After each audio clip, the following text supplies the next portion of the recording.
ইরানের হামলায় আবুধাবির পেট্রোকেমিক্যাল কারখানায় আগুন। ইসরায়েলের যুদ্ধজাহাজে ক্ষেপণাস্ত্র হামলার দাবি।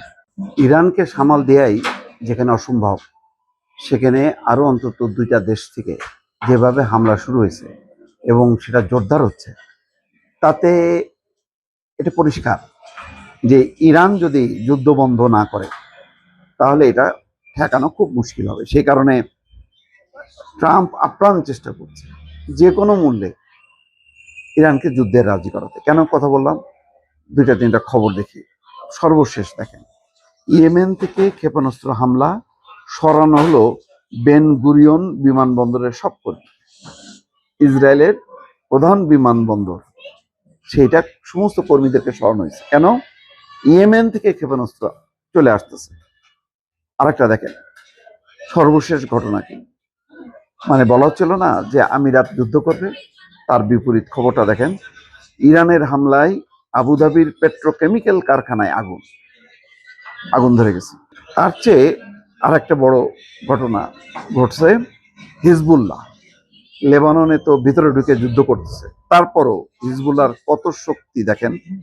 ইসরায়েলের যুদ্ধজাহাজে ক্ষেপণাস্ত্র হামলার দাবি।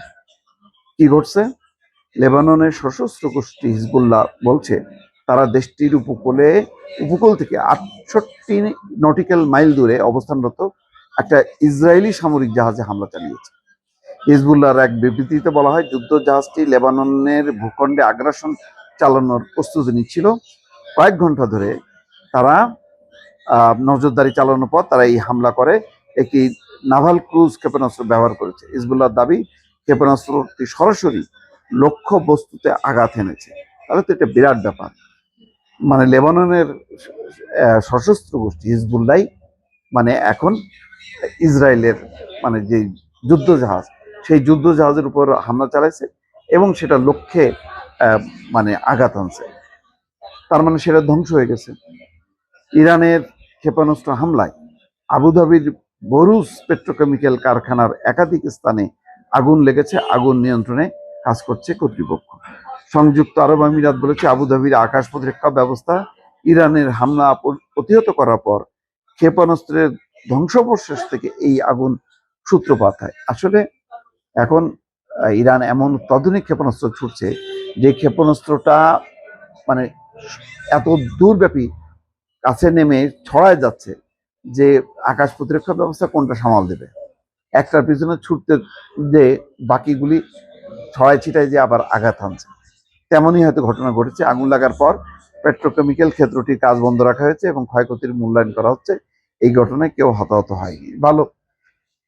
ইয়েমেন থেকে ক্ষেপণাস্ত্র হামলা সরানো হলো বিমানবন্দরের কর্মীদেরকে। ইসরায়েলের জাফায় অবস্থিত বেন গুরিয়ন আন্তর্জাতিক বিমানবন্দর, তাকিব আন্তর্জাতিক বিমানবন্দর ক্লাস্টার ক্ষেপণাস্ত্র এবং ড্রোন দিয়ে হামলার দাবি করেছে ইয়েমেনের সশস্ত্র গোষ্ঠী হুতি।